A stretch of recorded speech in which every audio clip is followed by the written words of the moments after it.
जैसे आप लोगों ने हमारे साथ जिन्होंने भी शकरकंद लगाई होगी और जिनके भी पौधों में इस तरीके से पत्ते हो गए होंगे काफ़ी तैयार, वो अपने पत्तों को इसी तरीके से निकाल कर और हम जिस तरीके से हम काम कर रहे हैं वो भी इस तरीके से काम करें। उससे क्या होगा आप देखिएगा कि आपको इसके फ़ायदे कितने होते हैं। नमस्कार दोस्तों, स्वागत है आपका हमारे इस YouTube चैनल में। दोस्तों, आज हम फिर से आपके सामने कुछ नई जानकारियां लेकर आए हैं। जैसे आप देख रहे हैं इस वक्त कि किस तरीके से जो हमारे स्नेक गार्ड है वो बिल्कुल फले हुए हैं। जैसे कि हमने आपसे बताया कई बार, आप जहां रहते हैं वहां का मौसम आपके अनुरूप ना हो, फिर भी कुछ सब्जियां और फल हमें इस तरीके से हमारे गार्डन में देते हैं जिससे कि हमारी मेहनत करने की जो शक्ति है वो दुगनी हो जाती है और हम फिर से एक बार नए उत्साह के साथ काम करने लगते हैं। नए उत्साह के साथ काम करने के साथ साथ ही हम अपने पौधों में नई नई खादें, नई नई काम करते रहते हैं जिससे कि हमारे पौधे को, हमारी मिट्टी को एक ऐसे खाद मिले जो कि आगे आने वाले समय में हमारे पौधे बहुत अच्छी तरीके से फल दें। इसी बात को ध्यान में रखते हुए आज हम फिर से आपके सामने कुछ ऐसी जानकारियां लाए हैं जो आपके लिए काफ़ी फ़ायदेमंद होगी। लेकिन इसके साथ ही मैं आपसे ये कहना चाहूँगी, अगर आप हमसे नहीं जुड़े हैं तो हमारे चैनल पर जाइए, उसे सब्सक्राइब कीजिए और हमारे नए वीडियोस आप लगातार देखिए जिससे कि आपको बहुत सी जानकारियाँ मिलती रहेगी। ये आप हम सभी जानते हैं कि जो अभी का जो मौसम है वो ठंड की सब्जी लेने का मौसम है, लेकिन इसके साथ ही आप ये भी देख रहे हैं कि हमारी कुछ सब्जियां ऐसी हैं जो गर्मी वाली हैं और वो बहुत आसानी से हो रही है। साथ ही आपको एक चीज़ बताना चाहूँगी, गर्मी की सब्जी होने के बावजूद जो ठंड में ये जो सब्जियां लग रही है, आप देख रहे हैं किस तरह से काफ़ी बड़ी बड़ी बनी हुई है। कई बार ऐसा होता है हम पौधे में मिट्टी डालते हैं, खाद डालते हैं, लेकिन फिर भी बहुत से पौधे जो हैं ऐसे जीवाणु मांगते हैं जो आपके पौधों के लिए काफ़ी लाभदायक हो। लेकिन ये जीवाणु कैसे तैयार होंगे, ये कैसे वो कौन से जीवाणु होंगे जो आपकी मिट्टी में जाकर और काम करेंगे जिससे कि आपके जड़ों को एक नए पोषक तत्व मिलेंगे और नए पोषक तत्व मिलने के साथ ही वो इस तरीके से आपके गार्डन में भी सब्जी होगी। आगे आने वाले समय में हम आपको एक ऐसी भी हार्वेस्टिंग दिखाएंगे जिसमें काफ़ी सारी तोरइयाँ एक साथ जो है वो लगी हुई है। ऐसे तो हम एक एक दो दो यहाँ से निकालते रहते हैं क्योंकि तोरइयाँ आगे पीछे फलती है, कुछ बड़ी या कुछ छोटी, तो उसमें क्या होता है हम बीच बीच में हार्वेस्टिंग करते रहते हैं। लेकिन कई बार ऐसा भी होता है कि हम हार्वेस्टिंग नहीं दिखाते हैं। लेकिन आज जो हम आपको हार्वेस्टिंग नहीं दिखा रहे हैं, एक हार्वेस्टिंग ऐसी भी है जो आपको पत्ते की हार्वेस्टिंग है। हमने आप लोगों से कहा जैसे ये शकरकंद का क्या होता है कि जब शुरू में हम शकरकंद लगाते हैं तो इसके जो पत्ते, जो कौले पत्ते होते हैं, नाजुक पत्ते, वो अपने आप में ही इतने पौष्टिक और इतने हेल्दी और इतने टेस्टी होते हैं जिसे आप अपने घर के भोजन में बिल्कुल इस्तेमाल कर सकते हैं। लेकिन जैसे जैसे शकरकंद नीचे बड़ी हो जाती है और ये वाले जो पत्ते होते हैं वो कड़क हो जाते हैं, उसके बाद में जो साग है उसका टेस्ट जो है वो हल्का हो जाता है। आपको एक चीज़ ये भी बताना चाहूँगी, जैसे आप लोगों के सवाल आए थे कि शकरकंद के पत्ते बहुत हो रहे हैं, अब इसका हमें क्या करना चाहिए। और हमने आपसे कहा था कि शकरकंद के पत्ते जो बहुत हो रहे हैं तो इन्हें सारे को समेटकर एक बार पहली बार जैसे शकरकंद लगाते हैं, उसके बाद जब शकरकंद का ग्रोथ होता है पत्तों का तो बहुत तेज़ी से ग्रोथ होता है। और क्योंकि शकरकंद आने वाली होती है तो उस समय क्या है ना, हम शकरकंद की डालों को काट कर नहीं फेंक सकते, क्योंकि शकरकंद की डाल हम जहाँ फेंकेंगे वो वहीं निकल जाएगी। आप समझे, जितनी भी हेल्दी सब्जियाँ हैं, शकरकंद है, गिलोय है, ये सब जो चीज़ें हैं ना, इनकी डालें जहाँ डालोगे वहीं निकल पड़ती हैं। तो आपको क्या करना था, हमने आपसे कहा था कि सारी शकरकंद की बेलों को समेट के और कंटेनर के अंदर डाल दीजिए और डालने के बाद में उसके ऊपर में गोबर की खाद या जो खाद आप डालते हैं, हमारा तो काम है आपको खाद बताना, लेकिन आपका काम है जो आपकी सुविधा होती है अपने सुविधा के अनुसार आप उसमें बिल्कुल खाद जो है वो डाल दीजिए। ये जितनी भी पतली शाखाएं हैं ना, इनमें फिर से जड़ें बन जाती है। लेकिन आज हम अब इन्हें जड़ नहीं बनाएंगे, क्योंकि एक तरीके से अब ये जो डाल है काफ़ी मैच्योर हो गई हैं और अंदर शायद फल भी बन गए होंगे, जिसकी जानकारी मुझे हो चुकी है। जैसे कि बेल ही हमें बता देती हैं कि अब इसमें फल अंदर बन गए हैं। और इसी बात को ध्यान में रखते हुए आज मैं आप लोगों के सामने फिर से इन बेलों का क्या करना है ये सारी जानकारी मैं आपको दूंगी। लेकिन साथ में आपको ये भी चीज़ बताना चाहूँगी, हम तो जिस तरीके से अपने टेरेस पर काम करते हैं, हम चाहते हैं कि आप भी अपने टेरेस पर इसी तरीके से काम करें, जिससे कि आपके भी टेरेस में हमारी ही तरह सब्जियां बार बार और अच्छी हो। साल में हमें 1 से 2 बार सब्जी लेने का मौका कैसे मिले, उसमें हम कौन सी खाद डालें, ये सारी चीज़ों को ध्यान में रखते हुए आज हम आपको इन पत्तों का इस्तेमाल करना बता रहे हैं। शकरकंद जितनी हमारे शरीर के लिए पौष्टिक होती है और उतने ही अच्छे इसके जो पत्ते होते हैं वो पौधों के लिए भी बहुत ही पौष्टिक होते हैं। ये सिर्फ खाद का ही काम नहीं करते हैं, जिस तरीके की आज हम आपको खाद बताने जा रहे हैं ये एक बेस्ट छिड़काव का भी काम करेंगे। बस तरीके दोनों के अलग रहेंगे कि किस तरह से खाद में इस्तेमाल करना है और किस तरीके से छिड़काव में इस्तेमाल करना है। तो आज हम क्या करेंगे, इसमें से सारे पत्तों को काट लेंगे। कुछ पत्ते जो हैं वो जड़ में उसी तरीके से रहने देंगे, क्योंकि आगे आने वाले समय में हमें हार्वेस्टिंग के साथ साथ में इन्हें लगाना भी है। आप इसे इस तरह से काट भी सकते हैं, अगर आप चाहें तो बिना काटे भी इसे डाल सकते हैं। फ़र्क इतना रहेगा, जब हम बिना काटे डालेंगे तो अभी आपको हम जो पल्प दिखाएंगे आप देखिएगा उसमें कुछ लंबी लंबी लताएं जो है वो रह जाती है। काटने से क्या होता है कि ये थोड़ा सा जल्दी गल जाती हैं, इसीलिए काट के डालना है। लेकिन आप अपनी सुविधा के अनुसार देख लीजिएगा कि आपको क्या सुविधा है, क्योंकि इसकी जो डालें हैं ना वो बहुत हार्ड होती है और वो जल्दी कटती नहीं है, क्योंकि वो इतने ज़्यादा दिन रह जाती हैं ना पौधे में, तो उसकी जो लताएं हैं वो बहुत ज़्यादा कड़क हो जाती हैं। इसीलिए तो जब भी हम शकरकंद की एक डाल भी लगाते हैं तो उसमें बहुत जल्दी जड़ बन जाती है। जड़ क्यों बन जाती है, क्योंकि इसकी लताएं इतनी हार्ड हो जाती है और वो जड़ बनाने में बिल्कुल सक्षम रहती है। तो इस तरीके से आप क्या करिए, छोटे छोटे टुकड़े कर लीजिए। लेकिन आपको साथ में एक ये भी चीज़ मैं बताना चाहूँगी कि शकरकंद के पत्ते ज़्यादा से ज़्यादा मात्रा में आपको लेना होगा। ऐसा नहीं है कि बहुत कम पत्ते लेकर आप ज़्यादा मात्रा में खाद बनाइए, उससे क्या होगा कि मात्र पानी ही रह जाएगा आपके पास में। इसीलिए अगर कम पत्ते हैं तो कम खाद बना लीजिएगा और अगली बार कोशिश करिएगा कि और भी थोड़ा पत्तों की मात्रा बढ़ जाए। उसके लिए आपको क्या करना होगा, शकरकंद थोड़ा 1-2 कंटेनर निकालना होगा। और नहीं भी तो कोई बात नहीं है, थोड़ी थोड़े पत्तों को निकालते निकालते थोड़ी थोड़ी खादों को बना सकते हैं। सबसे पहले तो हम आपसे कहना चाहेंगे कि आप हमारे टेरेस पर एक नज़र बिल्कुल घुमा सकते हैं। आप एक नज़र आप हमारे टेरेस पे देख सकते हैं कि किस तरीके से ये सब्जियां जो है वो लगी हुई है। और आप देख रहे हैं कि लगातार इन सब्जियों के पीछे हम इसी तरीके से अपनी मेहनत करते हैं। मेहनत करने का सबसे बड़ा कारण सिर्फ़ और सिर्फ ये है कि हम चाहते हैं कि हमारे गार्डन में हमें जो भी सब्जी मिले बिल्कुल ऑर्गेनिक तरीके से सब्जियां मिले। ऑर्गेनिक तरीके से अगर आपको सब्जियां लेनी हैं तो आपको उसके लिए अपने ही गार्डन से कोशिश करिए कि कुछ ऐसे खाद का इंतज़ाम हो जाए जिससे कि आपके पैसे बिल्कुल बचे। पैसे के साथ साथ में जो हम विश्वास अपना खो बैठे हैं कि हम ऐसी कहाँ से खाद लें, कौन सी खाद लें जिससे कि हमारी मिट्टी जो है वो बहुत अच्छी हो जाए।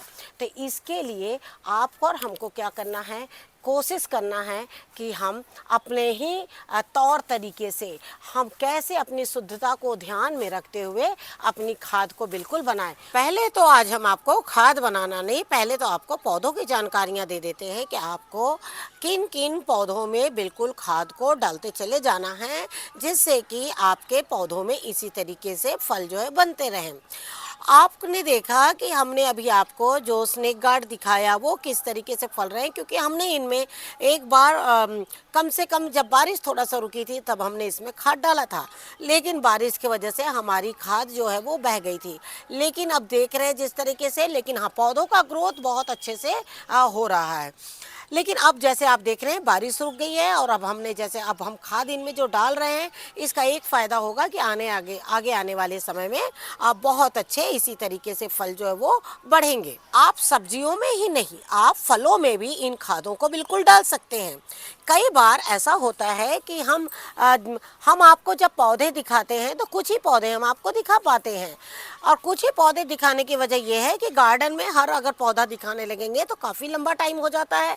लेकिन हम आपको एक एक पौधा साथ में आपको दिखाते हैं कि जिन पौधों में तो हम डाल ही रहे हैं, लेकिन जिन पौधों में हम नहीं डाल रहे हैं वो भी पौधे आपको दिखा रहे हैं कि इस खाद को डालने के बाद में आपको क्या क्या फ़ायदे होंगे। आप हर तरह की सब्जियों में बिल्कुल खाद को डाल सकते हैं। अभी हमने आपको फल दिखाया और अब देखिए हम आपको दिखाने जा रहे हैं जो हमने इसका एक गाढ़ा पल्प तैयार करके रखा हुआ है।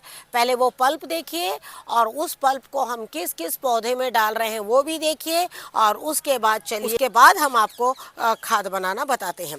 पहले आप पौधों को अच्छी तरीके से देख लीजिए क्योंकि पौधों को देखना इसलिए ज़्यादा ज़रूरी है जिससे कि आपको पहले तो एक विश्वास हो जाए कि हाँ फल होते हैं तैयार, काफ़ी अच्छे तैयार होते हैं, बस ज़रूरत है तो हमें एक अच्छी खाद की। तो जैसे आप देख रहे हैं ना कि ये आपको एक बिल्कुल गाढ़ा पल्प की तरह बिल्कुल नज़र आ रहा है, और आप देख ही रहे हैं कि किस तरीके से इसमें लताएं जो है वो बिल्कुल इसी तरीके से लंबी लंबी अभी भी लटक रही है। और आप देख रहे हैं कि जब ये खाद बनेगी तो आप देख रहे हैं कि कितना कम गाढ़ा है। आपको ये खाद देखने से जैसे जो लोग लॉबी में अपनी गार्डनिंग करते हैं तो क्या होता है कि वो इस तरह की खाद को नहीं बना पाएंगे, क्योंकि कई बार छोटी जगह होने से और इस तरह की खाद के लिए थोड़ा मुश्किल होता है, तो वो ज़्यादातर वर्मी कंपोस्ट का इस्तेमाल करते हैं। लेकिन जिस तरीके से हमने आपको अभी एक नज़र अपना टेरेस दिखाया कि टेरेस में लगातार किस तरीके से फल और सब्जियां बन रही हैं, लेकिन अगर आपके टेरेस बड़ा है या आपके टेरेस में बहुत से ऐसे पौधे हैं और अगर आप चाहते हैं कि मैं मार्केट की भी खाद ना लूँ और ज़्यादा से ज़्यादा कोशिश करूँ कि घरेलू खाद बनाकर अपनी मिट्टी को उपजाऊ ही नहीं एक कीट से मुक्त भी बनाऊँ, तो उसके लिए आपको क्या करना है, आज जो हम आपको एक ऐसा फर्टिलाइज़र बताने जा रहे हैं, एक ऐसी खाद हम आपको बताने जा रहे हैं जो कीटनाशक का भी काम करेगा। तो चलिए अब हम खाद को बनाते हैं और आप देखिए कि उस खाद को बनाने के बाद कितने दिन आपको रखना है जिससे कि आपकी खाद बहुत अच्छी तैयार हो जाए और आगे आने वाले समय में हर एक पौधों का जो ग्रोथ है वो बिल्कुल इस तरीके से हो जिससे कि आपके फल भी उसी तरीके से आएंगे। जैसे हम सभी जानते हैं कि हम लोग आपने देखा होगा परवल जनरली क्या होता है कंटेनर जैसी चीज़ों में नहीं हो पाते हैं, लेकिन आप यकीन नहीं करिएगा, एक तो ये क्यारी में है, दूसरा पौधा मेरा कंटेनर में है, आपको हमने कई बार दिखाया है और आप देख रहे हैं कि परवल भी किस तरीके से बहुत अच्छे से हमारे कंटिन्यू इसी तरीके से तैयार हो रहे हैं। हालांकि नया पौधा होने की वजह से फल कम आ रहे हैं, लेकिन मुझे पता है कि जैसे कि आप देख रहे हैं ये फलों के साइज आप देखिए किस तरीके से बिल्कुल बने हुए हैं। ऐसे कई फल हैं, यहाँ पर है, आगे भी है, इसी तरीके से फल जो है वो लटक रहे हैं बिल्कुल। साथ ही मैं आपको एक चीज़ बताना चाहूँगी कि कभी भी किसी भी खाद को आपको और हमें कभी भी हल्के में नहीं लेना है। कभी ये नहीं सोचना है कि नहीं ये खाद इतनी पावरफुल नहीं होगी, नहीं, आप एक बार बनाइए, आप देखिए कि आपकी खाद वाकई पावरफुल होगी।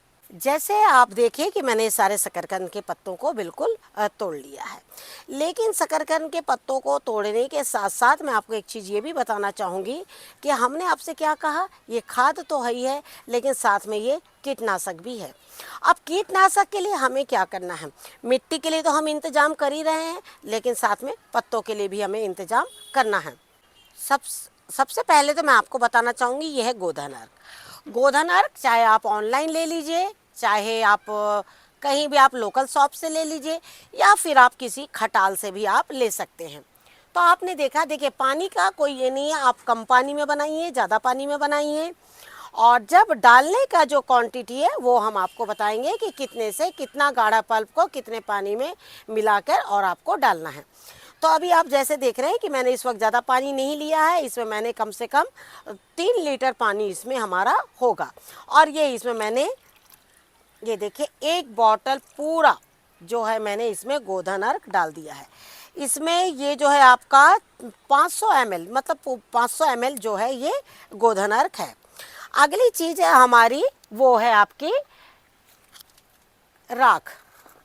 आपको हम बताना चाहेंगे कि इस बार हम ज़्यादा से ज़्यादा आपको ऐसे वीडियो शेयर कर रहे हैं जो बहुत आसानी से आप अपने गार्डन में काम कर सकते हैं।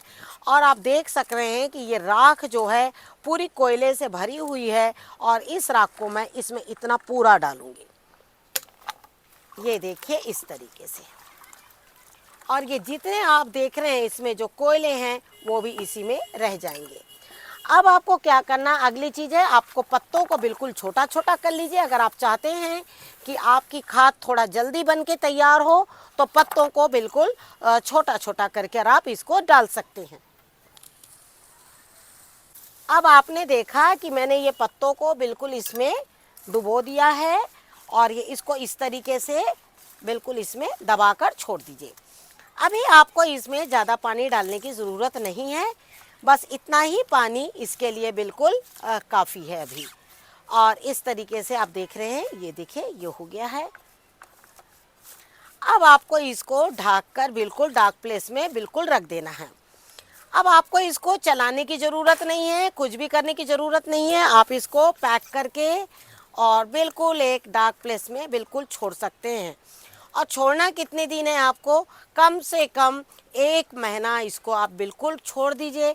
1 महीने के बाद आप इसको एक बीच में आप इसको चेक कर सकते हैं, बिल्कुल चेक करते रहिए। और चेक करने के बाद में आप इसको जब 1 महीने बाद आप देखिएगा कि जिस तरीके से हमने आपको दिखाया कि गाढ़ा पल्प किस तरीके से तैयार करना है, उसी तरीके से जब ये गाढ़ा पल्प तैयार हो जाए उसके बाद आप इसको पौधे में डाल सकते हैं।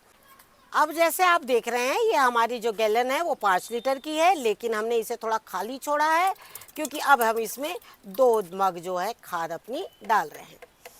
अब आपको अगर जड़ में डालना है तो 2 मग खाद डाल दीजिए, और अगर आपको लगता है कि आपको इसका छिड़काव भी करना है तो आप इसे छान कर और थोड़ा पतला करके अपने पौधे, जो पौधों में कीट जो है बहुत तंग कर देते हैं और कीट बिल्कुल भी नहीं मानते हैं, उस वक्त आपको क्या करना है, इसमें बिल्कुल थोड़ा पतला करके इस पानी को पत्तों के ऊपर से भी डाल सकते हैं। मग की सहायता से ही आप इसे डालिए पत्तों के ऊपर में। आपको ऐसा नहीं है कि आपको स्प्रे बॉटल में डालना है और इसका छिड़काव जो है आपको करना है। तो जब आप पत्तों के ऊपर से डालेंगे तो स्वाभाविक है कि आपको थोड़ा लिक्विड पतला चलेगा, तो उस समय आप थोड़ा सा इसे पतला कर सकते हैं। लेकिन इस वक्त मैं इसको जड़ों में डाल रही हूँ, और आप देखिएगा कि मैं जड़ों में डालने के बाद आप देखिएगा थोड़े दिन बाद फिर से हम वीडियो शेयर करेंगे कि देखिए किस तरीके से सब्जी का ग्रोथ हो रहा है। तो ये हो गया एक और दूसरा मग, और ये देखिए इस तरीके से। अब देखिए हम इसको डालने जा रहे हैं अपने पौधों में। तो जैसे आप देख रहे हैं कि बैगन देखिए काफ़ी अच्छे इसमें आए हुए हैं, आप देख सकते हैं पूरे पौधे में। और इस तरीके से हमने बैगन के पौधे में डाला।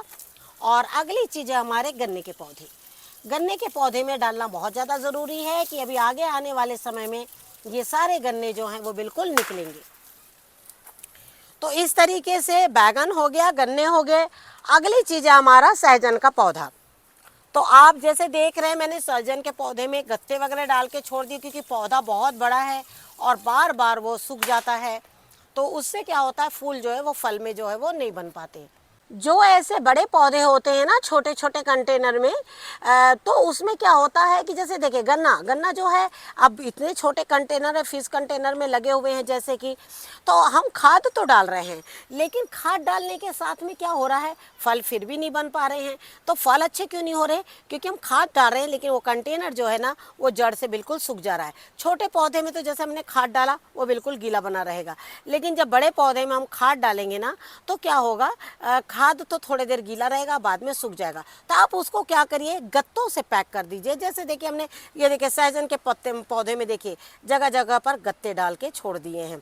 क्यों? जिससे कि पौधे की जो मिट्टी है वो सूखने ना पाए और जो फल है वो लगातार इसी तरीके से जो है आपके बनते रहे। जैसे आप देख रहे हैं कि लगातार सहजन की फलियाँ जो है वो तैयार हो रही है। अगला पौधा है हमारा कच्चू का, अरबी का। और ये देखिए अरबी में हम इस तरीके से थोड़ी थोड़ी खाद जो है वो डालते चले जाएंगे। ये देखिए इस तरीके से।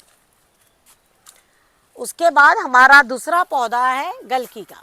गलकी में हम लगातार इसी तरह की खाद का इस्तेमाल करते हैं और गलकी जो है वो बहुत अच्छी तैयार होती चली जा रही है। गलकी में इस तरह की खाद बहुत ज़्यादा लेती, गलकी है, सीम है, कद्दू है और साथ में भिंडी। भिंडी में भी बिल्कुल आप इस खाद को डालिए और आगे आने वाले समय में आप देखिएगा कि भिंडी जो है ना वो बहुत अच्छी आपकी होगी।